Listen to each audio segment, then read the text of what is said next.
Nina furaha kwa kila mmoja ambaye amefika. Amen. Mwambie jirani yako, mchungaji anakuambia hongera. Karibu ukae.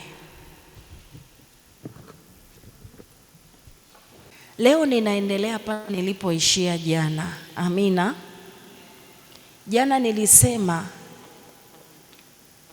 kama hauna jina la Yesu ndani yako, manake utakuwa unatembea na jina lako la asili ya kwenu. Amina. Na nikasema jina lako ambalo halina Yesu ndani, manake halina nguvu ya Mungu. Mnakumbuka eh? Nikasema jina ambalo halina nguvu linazuia nini? Mtembeo. Linakuzuia usiwe na mtembeo. Amina. Yohana sura ile ya kwanza mstari wa 46 mpaka 51. Tuanzie hapo. Nathanieli akamwambia, laweza neno jema kutoka Nazareti? Filipo akamwambia, njoo uone. Basi Yesu akamwona Nathanieli anakuja kwake, akanena habari zake, tazama, Mwisraeli kweli kweli, hamna hila ndani yake. Nathanieli akamwambia, umepataje kunitambua? Yesu akajibu akamwambia, kabla Filipo hajakuita ulikuwapo chini ya mtini nilikuona. Nathanieli akamjibu, Rabi, wewe umwana wa Mungu, ndiwe mfalme wa Israeli. Yesu akajibu akamwambia, kwa sababu nilikuambia nilikuona chini ya mtini, waamini? Utaona mambo makubwa kuliko haya. Akamwambia, amini amini nawaambia, mtaziona mbingu zimefunguka na malaika wa Mungu wakikwea na kushuka juu ya mwana wa Adamu. Bwana, amina. Yesu alipoona Nathanieli anatoka mbali, alimwona akiwa wapi? Mbali. Akasema, tazama, Muisraeli kweli kweli anakuja, hakuna ila ndani yake. Bwana Yesu asifiwe. Bwana Yesu asifiwe. Lakini hapo tuambii kama Nathanieli alikuwa mmoja wa wanafunzi wa nani? Wa Yesu. Nathanieli alikuwa anamfuata Yesu sababu aliitwa na nani? Na Filipo. Lakini pale pale akiwa chini ya mti, Yesu aliona moyo wa nani? Wa Nathanieli. Kumbe unaweza ukawa pale kwenye nyumba ambayo ndugu zako wanakudharau. Unaweza ukawa kwenye mazingira ambayo watu hawakuelewi, lakini Yesu akakuelewa. Bwana Yesu asifiwe. Nathanieli akamuuliza Yesu, umenionaje? Yesu akamwambia, mimi nimekuona tangu ukiwa umekaa chini ya nini? Ya mti. Kwa sababu Yesu anaweza, katika Mungu alikuwa na uwezo wa kuona wapi? Mbali. Ile nguvu aliyoibeba ilisababisha aone hadi vitu ambavyo havitazamaki kwa karibu. Bwana Yesu asifiwe.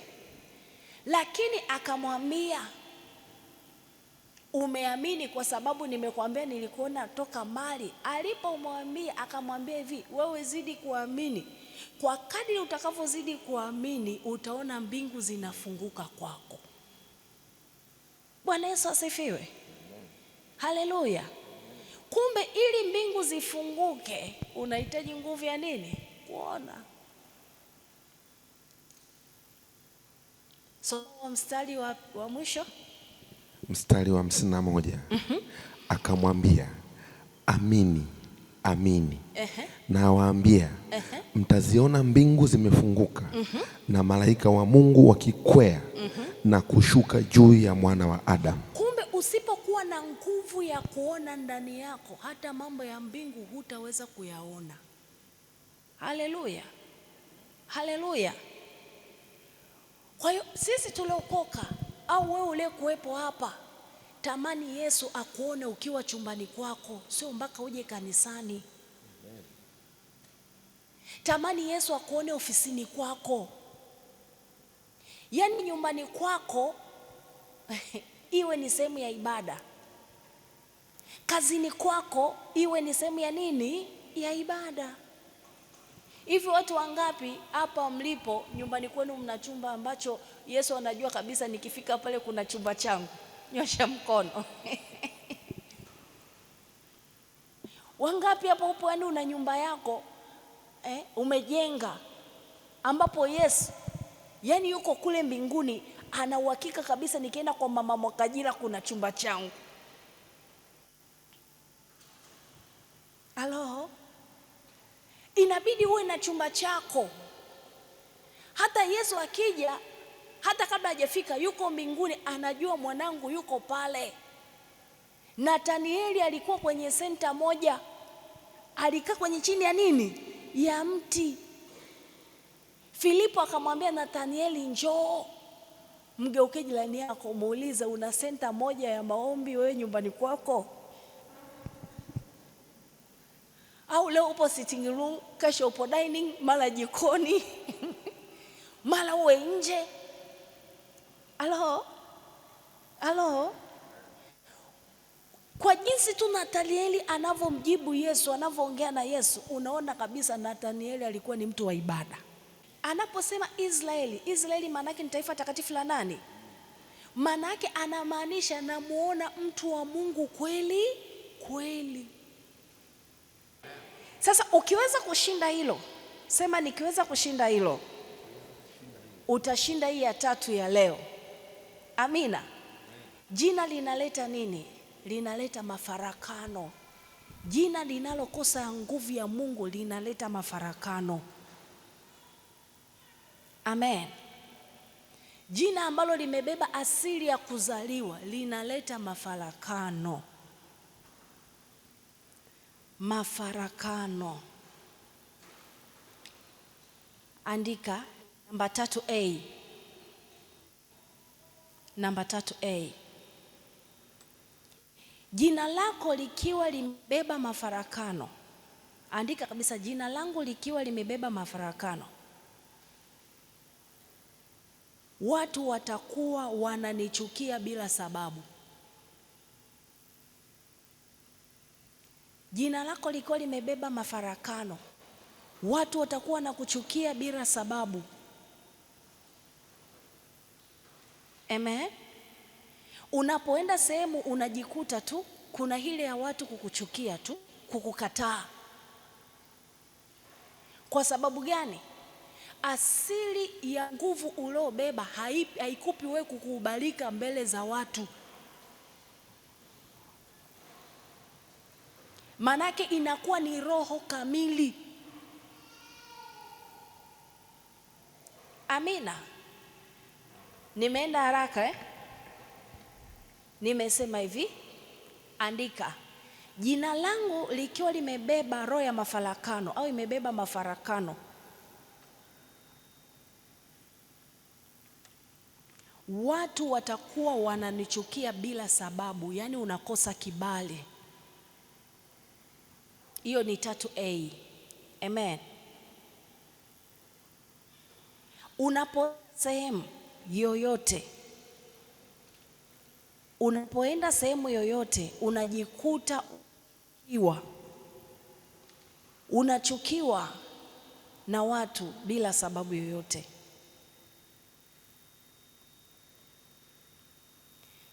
Ndio maana tunasema tunahitaji jina la Yesu Kristo, tunahitaji Roho wa Bwana akae ndani yetu. Bwana Yesu asifiwe. Kuna kuchukiwa kwa aina mbili. Kuna kuchukiwa kwa waovu wanapokuona, kwa sababu wanaweza kukuchukia kwa sababu umebeba nguvu ya nani? Ya Mungu. Lakini kuna kuchukiwa unajikuta ile ni hali ambayo mtu unajikuta yani umezaliwa nayo. Kuna mtu ambaye mimi niliwahi kumwombea, aliniambia ni mchungaji, mimi naweza nikaenda sehemu nikakuta tu watu wananichukia bila sababu. Akafika tu anakuta tu watu wanamchukia. Ilikuwa ni roho kamili. Kwa sababu nini? Ile asili yake aliyozaliwa nayo ilikuwa inamfanya asikubalike. Na kitu kinachoweza kukusababisha wewe kukubalika ni neno la Mungu tu. Ni Yesu akiwa ndani yako. Haleluya, haleluya. Wengi utasikia anasema anaenda kutafuta nyota sijui nini kwa mganga. Kwa nini? Utapata vya muda. Ukisoma Mithali sura ile ya 3 mstari wa kwanza, neno la Mungu linasemaje? Anasema pale mwanangu. Ameanza na nani?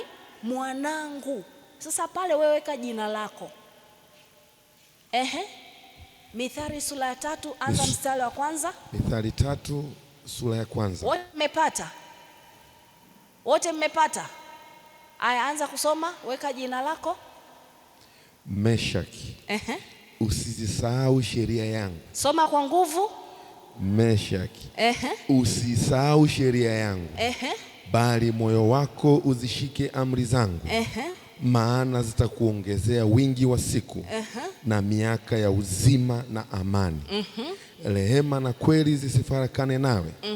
Zifunge shingoni mwako. Ziandike juu ya kibao cha moyo wako. Ndivyo utakapopata kibali na akili nzuri. Ndivyo utavopata nini? Baada ya rehema na kweli kuwa pamoja nawe. Manake baada ya Yesu kuwa na wewe, bado utaendelea kusoma, usiweke mic. Baada ya Yesu kuwa na wewe.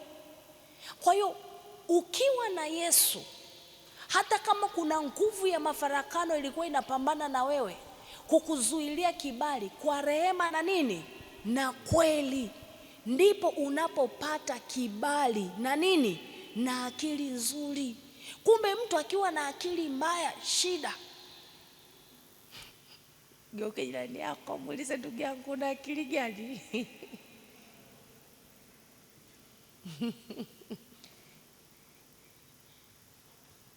Kumbe mtu akiwa na akili mbaya, hata ndani ya ibada, ndani ya kanisa, vitu viwili amekosa: rehema na nini na kweli. Kwa hiyo Mungu amesema kwenye neno lake hapo kwamba ili wewe uweze kutembea na kibali pasipo mafarakano kwa watu, ushike nini? Rehema na kweli. Hii rehema na kweli ikiwa pamoja nawe, ndipo vitu vingine vyote vitafanya nini? Vitakuja. Utapata nini? Kibali. Utapata nini? Akili nzuri. Mbele za nani? Sasa mimi nimeanza kushughulikia mafarakano kwa watu. Ndio hiyo namba 3 nini? Ukikosa rehema na kweli, amina, unaweza mpendwa, ukaenda sehemu una sifa zote za kupata kazi, lakini CV yako ikafarakana na ile ofisi.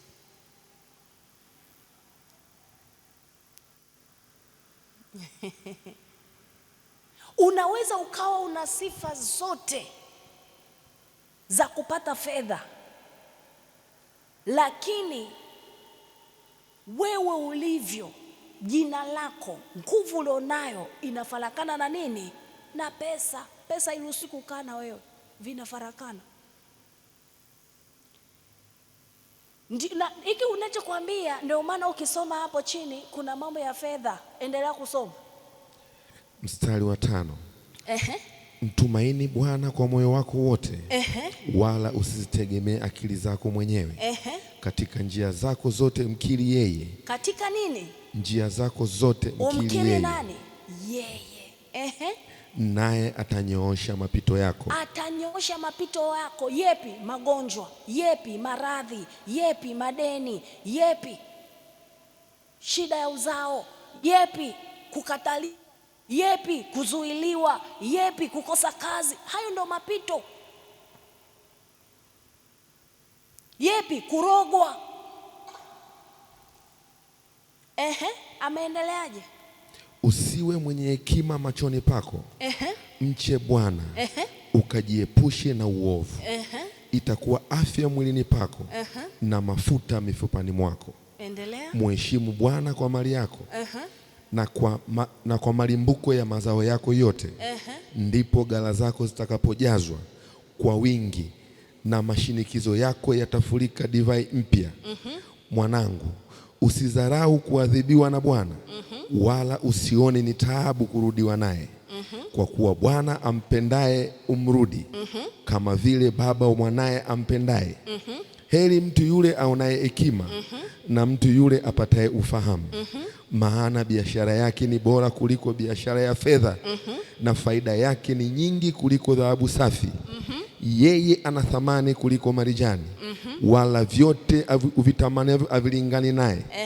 Ana wingi wa siku katika mkono wake wa kuume, utajiri na heshima katika mkono wake wa kushoto. Mpaka hapo. Lakini hivyo vyote chanzo chake ni nini? Kibali na akili nini? Nzuri. Mwenye kibali na akili nzuri ameshika vitu viwili. Rehema ameshika na nini? Na kweli, ambayo hiyo ameipata kutokana na kuitii nini? Sheria ya Bwana.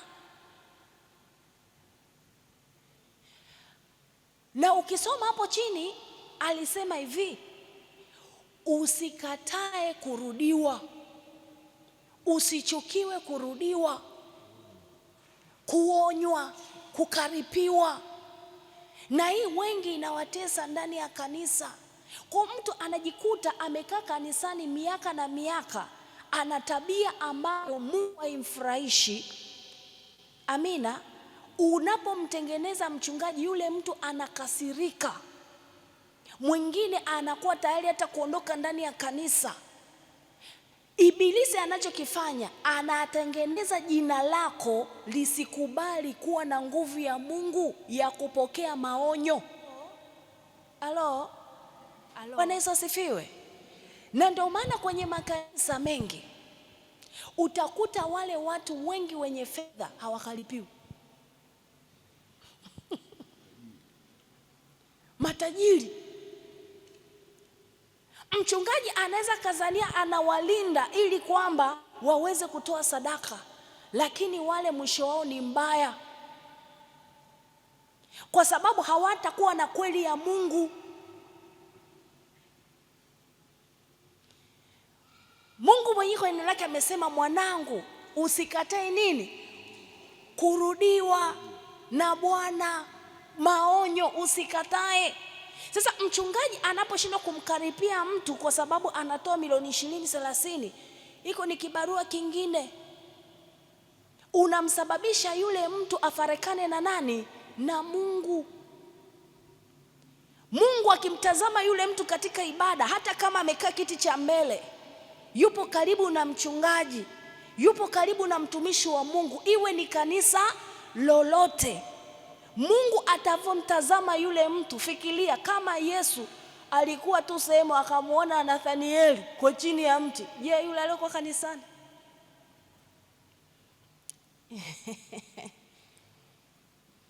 Bwana Yesu asifiwe. Kwa hiyo ili jina lako uweze kutoa mamlaka ya kusema mimi Stella, mimi Meshaki, mimi Mage, mimi Dismas, mimi Franki, ninaamuru fedha zije. Wafikiria Nathanieli alipoambiwa twende tukamwone Yesu, Yesu akaanza kumcheki Nathanieli kwa ndani. Kwenda tu kwake kumkaribia, Yesu alimkagua, si zaidi fedha kukujia?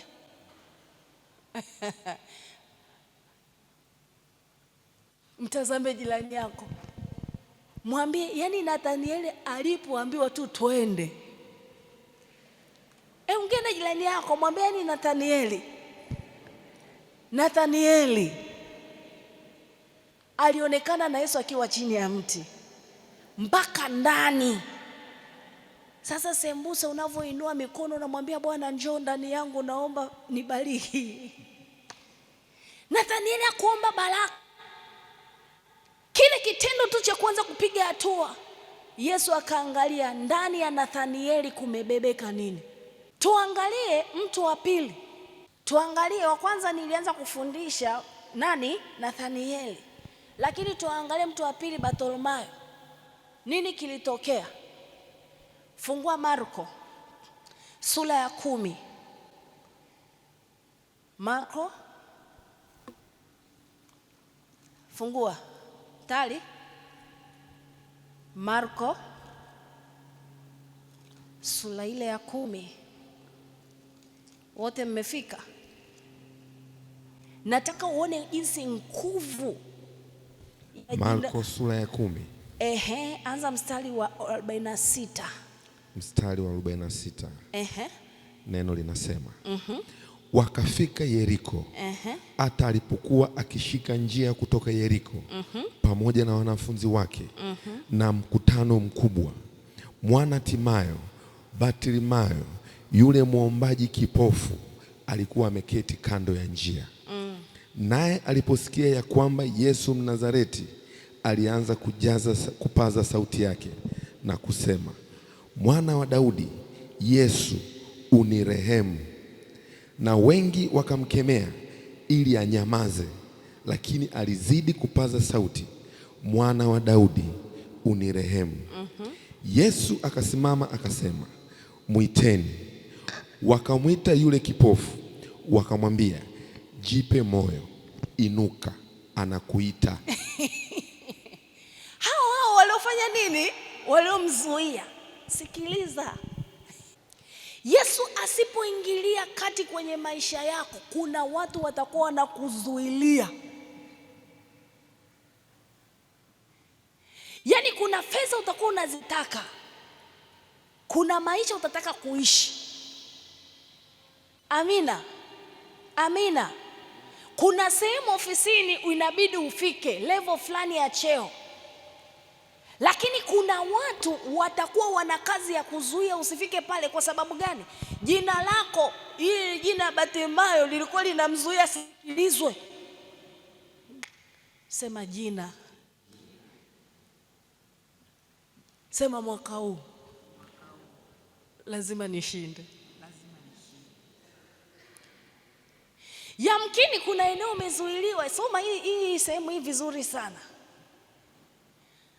Bartimayo alikuwa amekaa, akasikia Yesu anafanya nini? Anapita. Akasema moyoni mwake, hakipita akianza kufika maeneo haya nitamuita. Wakati anaanza kumuita, watu wakawa wanamzuia, wanamwambia anapiga nini? Kelele. Lakini Yesu, sema Yesu, kwa sababu yeye hana majina kama majina yetu, yeye hakuona kelele, aliona pendo. Kuna watu wanaona unapiga kelele ofisini utajitahidi, utafanya kazi vipi, wao wanaona unapiga kelele. Kwenye familia kuna watu utawapenda vipi, wao wanaona unapiga nini? Kelele. Kwenye ndoa unaweza ukawa unaongea na mume wako katika pendo, au kwa mke wako pendo kabisa, lakini yeye anaona unapiga nini? Mwambie shida jina, ndugu yangu.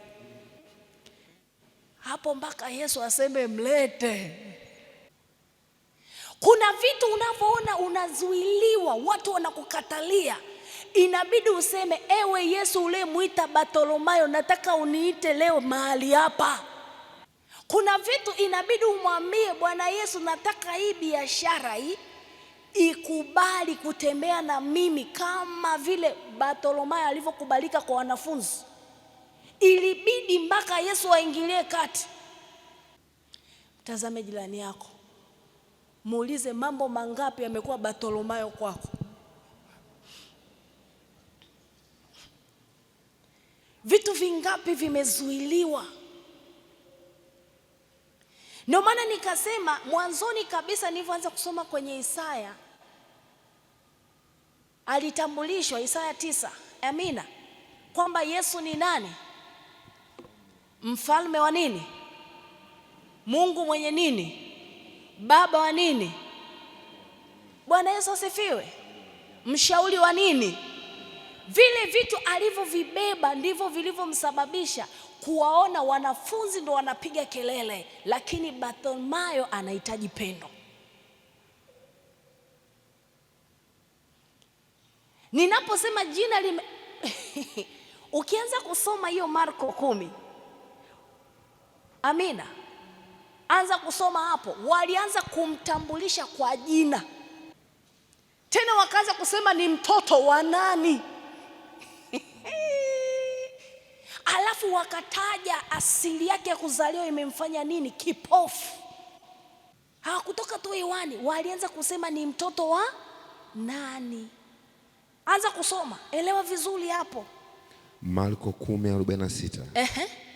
Wakafika Yeriko. Yeriko, wakafika Tanga. Taja kijini kwenu.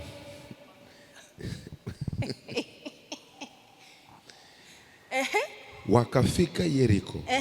Hata alipokuwa akishika njia kutoka Yeriko pamoja na wanafunzi wake na mkutano mkubwa, mwana wa Timayo. Mwana wa nani? Batimayo, yule muombaji kipofu, alikuwa ameketi kando ya njia. Naye aliposikia kwamba Yesu Mnazareti, alianza kupaza sauti yake na kusema, Mwana wa Daudi, Yesu, unirehemu. Endelea. Na wengi wakamkemea. Wengi wakamkemea ili anyamaze. Anyamaze. Kwenu kijijini wanakukemea, unasema lazima nipate kazi, wanakukemea. Unasema lazima nipate ndoa, wanakukemea. Unasema lazima nipate mtoto, wanakemea. Kule kwa kina Songa Mbele, kwa kina Bukuku kule wanakemea. Kwa kina Mwakajila kule, kwa kina Kimaro wanakemea. Wanasema wewe upate ajira wapi?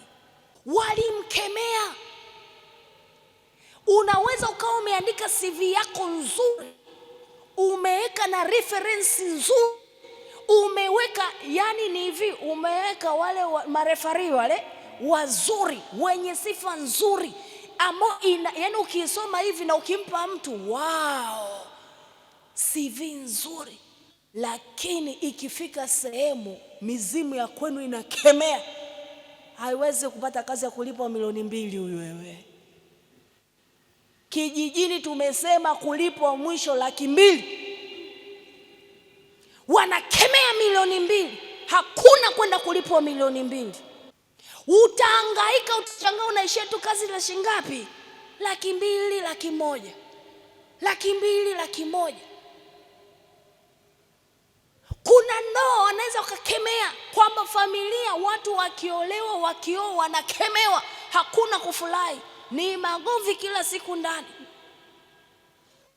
Wanaita Yesu Yesu, wenyewe wanakemea hapa hamna nini. Lazima ujue maandiko na ujue namna ya kuomba. Kina nani walipitia nini kwenye Biblia? Kile kinachoshindikana uite, ewe Yesu uliyezuia watu wasimkemee Bartimayo na kusema mleteni, ninaomba uitike kwangu. Ndio maombi ya mpako mafuta. Sio kwa jina la Yesu, kwa jina la Yesu nini? Mwambie jirani yako hata shetani anajua Yesu alifanya kwa nani. Kuna wengine mchumba kila akitaka kukoa kuna mkemeo unapita, we unaenda kumwona mchumba kilala tu hivi anaona akimbizwa na mwanamke simba, afu anaona sura yako, kesho yake amekukimbia. Au mwanaume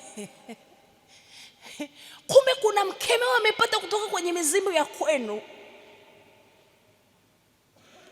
Pesa ikija kwako inakemewa, unaendaje kwa huyu? Ondoka haraka. Unashangaa mtu alikuahidi kabisa na mlifika makubaliano kabisa kwamba bwana nitakusaidia mtaji milioni 10. Akigeuza tu mkemeo unapita, unashangaa yule mtu amebadilika. Mtu unakubaliana kidai kitu kizuri kabisa, jina lako kama lina nguvu ya Mungu ya kukamata kile kitu, unashangaa yule mtu baada ya siku 2 3 anapata dharura, hawezi tena. Lakini angalia hao wanaokemea mizimu hiyo, wakiona wameshindwa, baadaye hao kama ni watu wanatumia nguvu za uovu, baadaye wanakuja kukuambia ise, ongela sana, tulijua utafanya nini, utafanikiwa. Tuache watakatifu kuomba yale ile laini. Unaomba usiku kwa jina la Yesu afu unatafuna Big G. Kwa jina la Yesu, asante Yesu, umenilinda.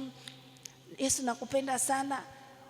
Umeshakula, umeshiba, hujui neno hata moja, alafu unaenda kulala, alafu kesho una interview. Wewe mwambie wenzio wewe. Ndio maana Biblia inasema hivi, upate ufahamu. Manake upate ufahamu wa kimungu. Mungu anatembeaje? Na Yesu alifanya nini? Na wewe unataka nini? Endelea kusoma. Mstari wa 48. Na wengi wakamkemea ili anyamaze. Lakini alizidi kupaza sauti. Mwana wa Daudi, unirehemu. Yesu akasimama akasema, mwiteni. Wakamwita yule kipofu, wakamwambia, jipe moyo, inuka, anakuita. Akatupa vazi lake, akaruka, akamwendea Yesu. Yesu akamjibu akamwambia, wataka nikufanyie nini? Yule kipofu akamwambia, mwalimu wangu, nataka nipate kuona. Mpaka hapo, baada ya Yesu kusema aje hapa, mwacheni. Yesu akumwambia maneno mengi. Akamwambia, unataka nini? Mtazame jirani yako, mwambie unavyopeleka hoja mbele za Mungu, usianze kuweka historical background. Unaanza historia, unajua Yesu kiuno kimeteguka, unajua Yesu maini amefanya hivi, Yesu. Bartholomayo alipofika kwa Yesu alimuuliza straight, unataka nikufanyie nini? Akaenda straight, nataka nipate kuona. Mgeuke jirani yako, muulize, hivi hayo maombi hayo unaombaga wewe yanaendaje? Yesu ameniacha Yesu.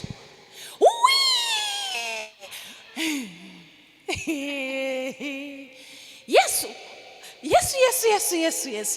Sasa Yesu anasema, sasa huyu nasikia tu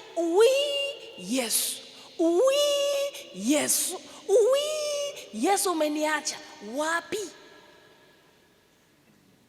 Mgeuke jirani yako, mwambie amekuacha wapi? Yesu waniloga, kwa hiyo na unataka waroga. Unajua, unapoenda mbele za Mungu lazima uwe na hekima na ufahamu hali ya juu, kwa sababu adui anajua namna ambavyo maombi ya mwenye haki yanapata kibali. Kwa unaweza ukajikuta unaenda mbele za Mungu unakuwa unapiga nini? Kelele, huombi. Rudia hiyo mistari. Mstari wa 49. Yesu akasimama akasema, mwiteni. Wakamwita yule kipofu, wakamwambia, jipe moyo, inuka, anakuita. Akatupa vazi lake, akaruka, akamwendea Yesu. Yesu akamjibu akamwambia, wataka nikufanyie nini? Yule kipofu akamwambia, mwalimu wangu, nataka nipate kuona. Yesu akamwambia, enenda zako, imani yako imekuponya. Mara akapata kuona, akamfuata njiani. Yesu aliangalia imani. Sema imani. Mambo yamekuwa magumu kwako, unavyoenda kwa Yesu, unavyoenda kwa Baba wa mbinguni, anaangalia una imani gani wewe? Unaamini nini katika hicho unachokiomba? Wengi wanaomba katika mdomo lakini hawaombi katika moyo. Neno linasema Bartholomayo hakufanya nini? Huyu Bartholomayo hakufanya nini? Hakuona pale. Alimwambia, enenda zako, imani yako imefanya nini? Imekuponya. Wakati anaondoka akapata nini? Kuona. Tazame jirani yako, mwambie lazima uanze safari ndipo mambo yako yaone. Soma huu mstari wa mwisho.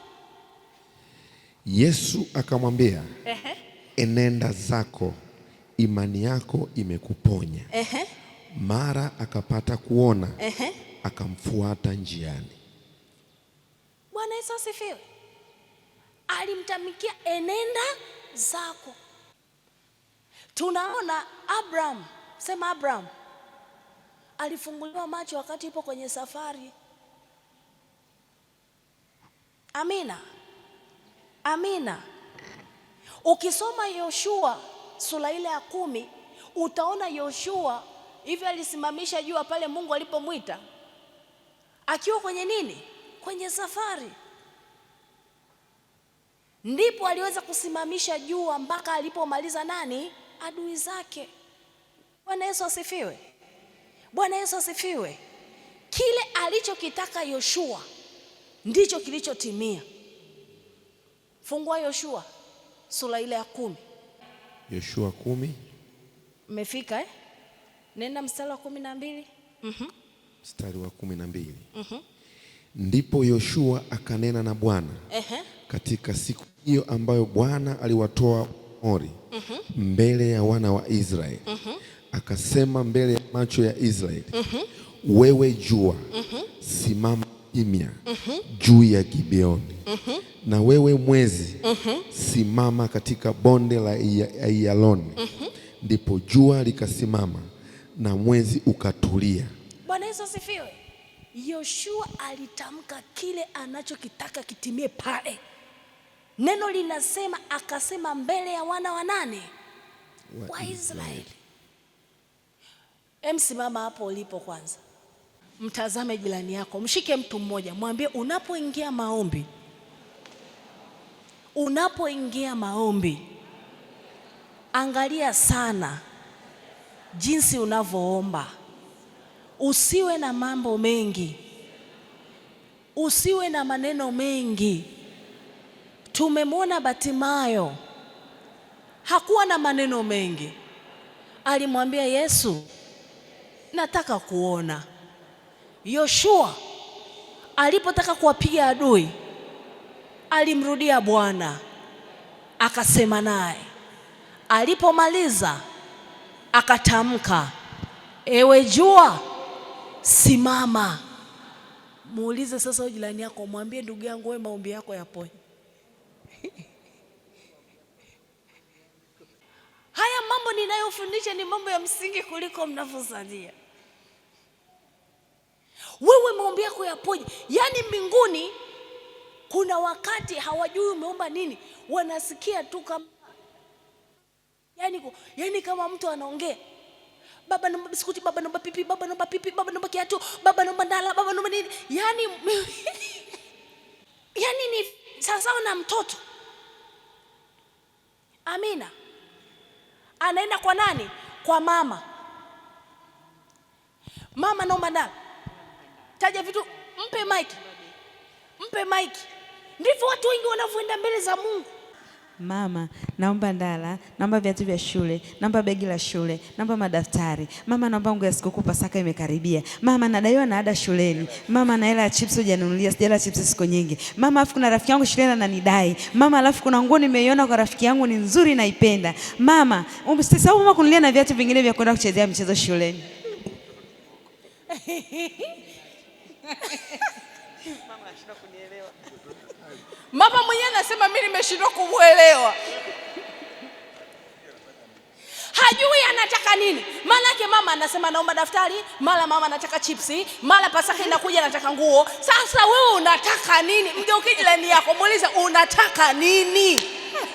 Suleimani akasema yasiwe mengi. Baba, mimi nipe nini?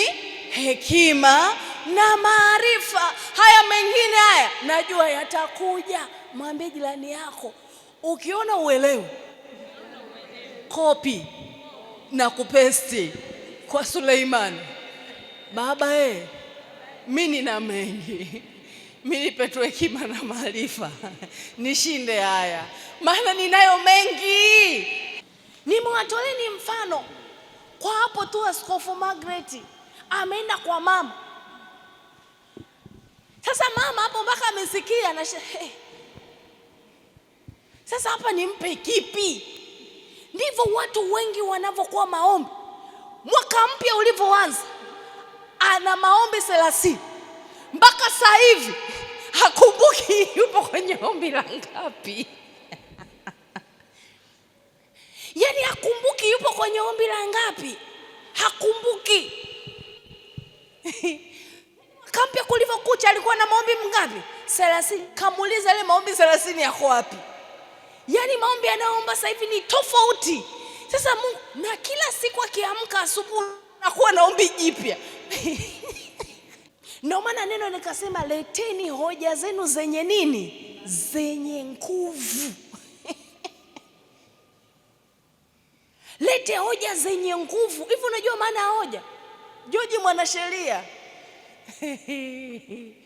Hivi Joji, naomba nikuulize. Pale mahakamani wewe una mic hapo. Huyu ni advocate. Muulize. Kule aliko na muuliza. Hivi Joji, pale mahakamani kwa kuna mtu ana kesi unamtetea. Hivi unaenda na utetezi wako wa mdomoni au unaenda na vifungu? Na vifungu. Hivi ukifika pale kwa hakimu ukaanza kusema, "Hakimu, huyu mimi na uhakika sio mwizi. Mimi ndio advocate wake. Hakimu huyu haibi. Amezaliwa kwa babake ni mchungaji. Amekuwa amelelewa kwenye mchungaji." Hivi hakimu atakuelewa? Ushahidi wao upokelewi kabisa. Haupokelewi. Hauna mashiko. Wanataka nini? Evidence, ushahidi wenye nguvu. Uende kwa evidence na unamtetea kupitia vifungu. Sheria. Amina. Mambo ya kisheria. Sheria inasemaje? Atamtetea kwa sheria. Sasa mgeukie jirani yako, muulize matatizo yako unatetea kwa kifungu kipi? Unapopeleka kesi yake mbele za Bwana, shetani atataka kukandamiza. Lazima uwe una kifungu. Unamkumbusha Bwana Yesu. Yeye ndo hakimu. Bwana Yesu, neno lako linasema hivi, ombeni nanyi mtapewa, tafuteni nanyi mtaona, bisheni nanyi mtafunguliwa. Kwa maana kila ombaye hupokea, na kila atafutaye huona, na kila abishaye hufanya nini? Ufunguliwa. Neno lako umesema katika Mathayo sura ya 7 kuanzia mstari wa 7 hadi wa 11, kwa maana kuna yupi kwenu mwanaye akiomba mkate atampa jiwe, nao akiomba samaki atampa nyoka? Ikiwa nyinyi Ibilisi mwenyewe sema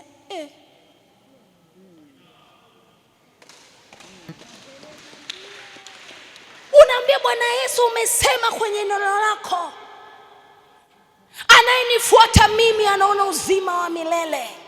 Madaktari wamesema nina kansa. Neno lako linasema sitakufa bali nitaishi, ili nisimulie matendo makubwa ya Bwana. Bwana, nahitaji kusimulia matendo yako. Bwana, ninajua sitakufa, maana umesema mpaka yodi moja ya Torati iweze kutimia, haitaweza kuondoshwa. Yote yatimie, hayataondoka.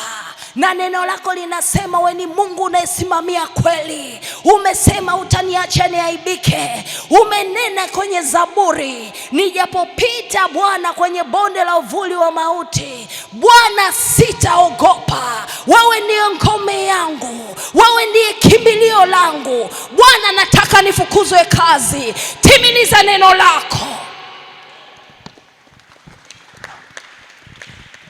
Sasa wewe pale meza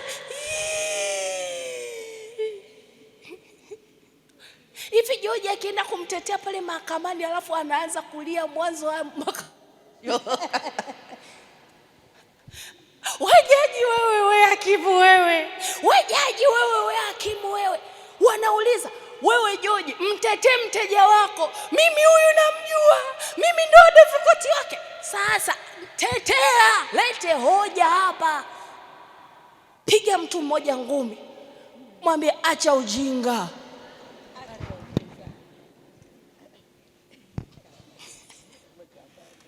Mwambie mtu mmoja acha ujinga.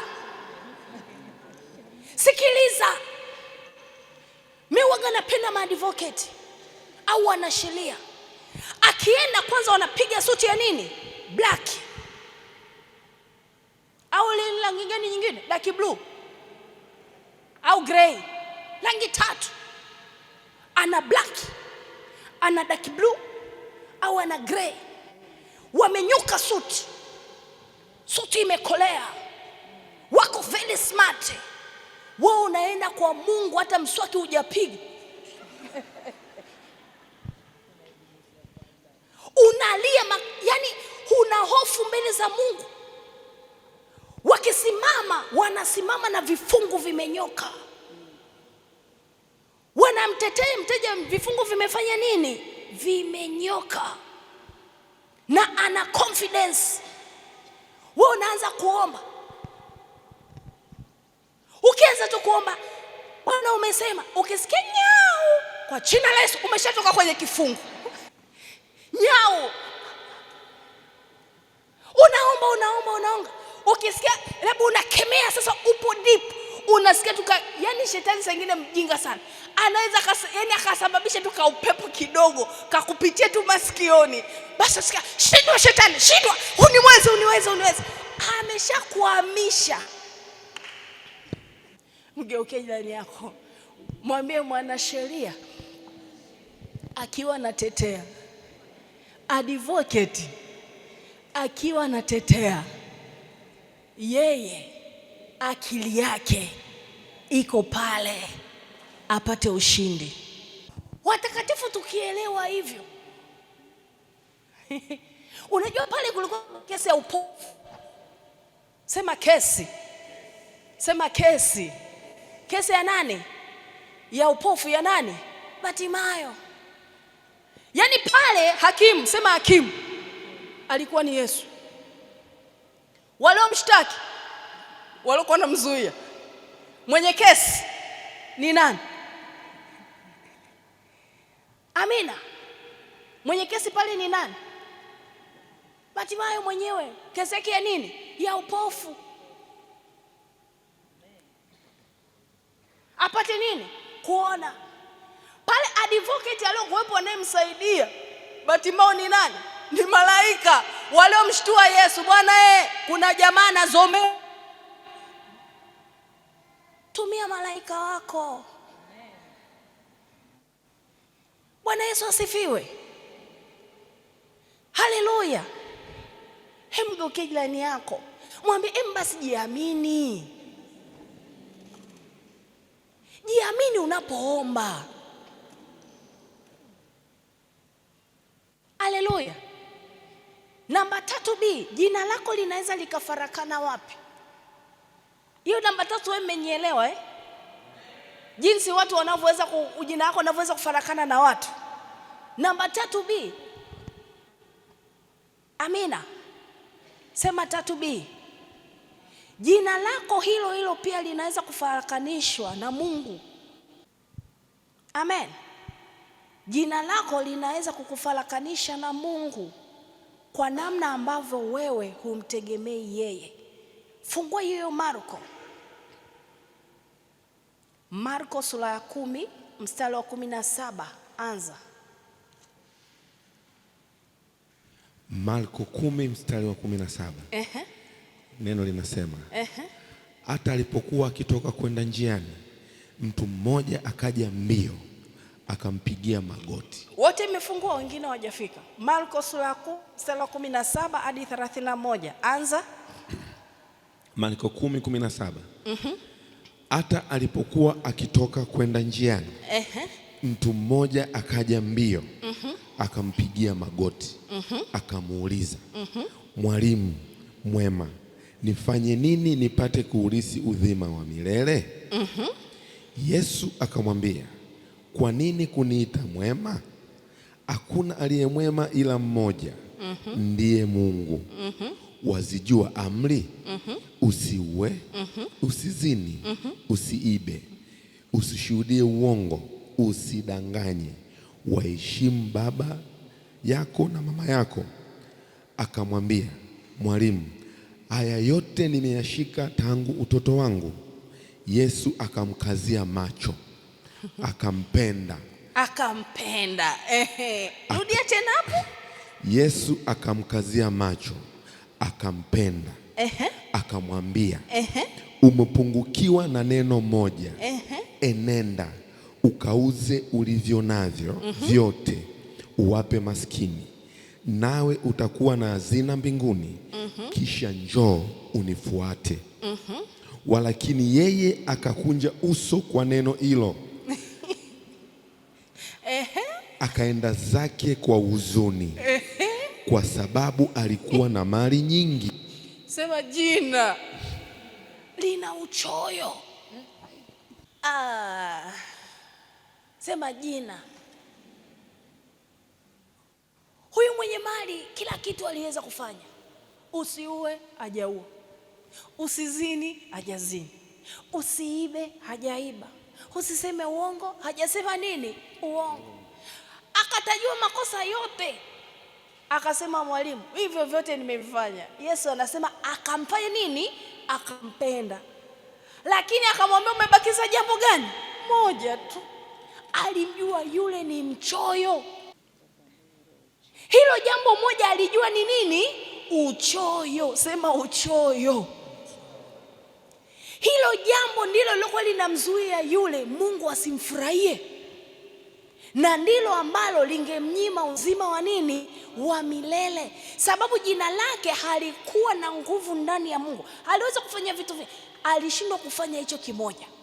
Watu wengi ndani ya kanisa anaweza akafanya mambo mengi mazuri, kuna jambo moja akawa anashindwa kuliacha. Anaweza kaishi maisha mazuri matakatifu, jambo moja, msengenyaji. Anaweza akafanya mambo yote vizuri, jambo moja anashindwa kuacha, uchoyo. Anaweza akafanya mambo mengine vizuri, jambo moja likashindwa kumpa uzima wa milele, uongo. Kwa hiyo huyo kwa kuhuzunika na kwa kuumia automatically alifarakana na nani? Na Mungu. Ukitaka kuamini endelea kusoma. Ni maliza baada ya yule mtu hicho kitu kutokea. Rudia huo mstari. Mstari wa 19. Wazijua amri zangu? Usiue. Akasema siui. Usizini. Akasema sizini. Usiibe. Akasema siibi. Usishuhudie uongo. Akasema mimi sishuhudii uongo. Usidanganye. Akasema mimi sidanganye. Endelea. Walakini yeye akakunja uso kwa neno hilo. Akakunja uso. Akaenda zake kwa huzuni. Kwa huzuni, kwa sababu jina limebeba huzuni kama Yabes. Kwa sababu alikuwa na mali nyingi. Alikuwa na mali nyingi. Anasema nitatoaje mimi hizi yaani mimi nipate 10,000,000 nimpe Mungu 1,000,000? Wewe umekuwa mchoyo. Sasa unaweza ukafanya vitu kidogo kidogo ukazuia baraka.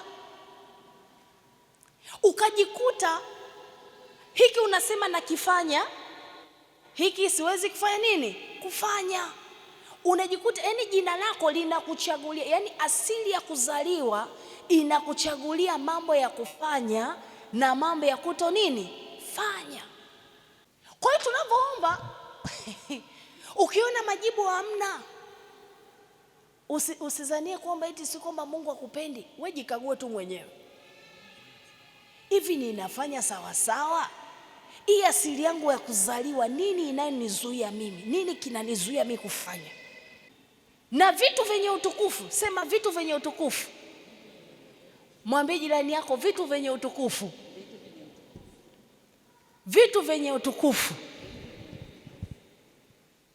vinahitaji kujigharimu. Yaani vile ambavyo Mungu anataka uache kama ni dhambi, yani inabidi uamue, yani inakuuma kwa sababu inakuwa ni tamu kweli. Yesu alimtazama kote kote. Sema Yesu alimtazama kote kote. Kuna watu hapa mkipewa bilioni sitawaona. Ndio maana Yesu ili azuie msilaze mbio anasema hawa si wapi hawa, wabakia hawa wasije wakalaza mbio kama huyu mwenye mali huyu. Geuke jirani yako, mwambie aminika mbinguni. Usiwe na dalili za kukimbia ili upate nyingi. Akaendelea akasemaje?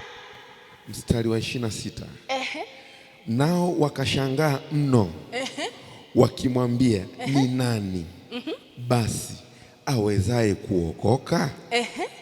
Yesu akawakazia macho, akasema, kwa mwanadamu haiwezekani, bali kwa Mungu sivyo, maana yote yawezekana kwa Mungu. Petro akaanza kumwambia, tazama, sisi tumeacha vyote tukakufuata wewe. Yesu akasema, amini nawaambieni, hakuna mtu aliyeacha nyumba au ndugu waume au ndugu wake au mama au baba au watoto au mashamba kwa ajili yangu na kwa ajili ya Injili, ila atapewa mara 100 sasa wakati huu, nyumba na ndugu waume na ndugu wake na mama na watoto na mashamba pamoja na udhia katika ulimwengu ujao, uzima wa milele. Usisahau, unapokuja kanisani, unapomwomba Mungu utapata yani kama mimi nilivyopata ndugu nyinyi, nitapata nyumba, nitapata magari, lakini Yesu alikazia pamoja na udhia. Yani hapo hapo pia utakorofishwa, utapata maumivu kazini huko. Geuke jirani yako, anasema utapata vyote mara 100. Utapata nyumba, utapata gari, utapata ndugu, utapata mtoto, utapata nini, lakini jaribu lazima. Geuke jirani yako, mwambie jaribu alikwepeki. Majaribu hayakwepeki. Udhia, vitu vile vinavyokuudhi, vile vitu vinavyokusononesha, vile vitu vitakavyokufanya usifurahi vipo. Akamaliziaje hapo baada ya udhia? Mstari wa 31. Lakini wengi walio wa kwanza watakuwa wa mwisho, kwa sababu ya udhia. Na wa mwisho watakuwa wa kwanza. Ndio maana kanisani unawakuta wale walio wa zamani wasipokaa sawa sawa, ni rahisi sana kuacha kanisa, kwa sababu imeandikwa.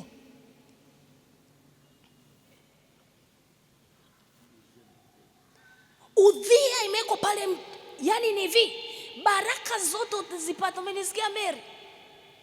Utabarikiwa, Mungu atakuinua, Mungu atafanya nini, utatumika George kwenye waimbaji,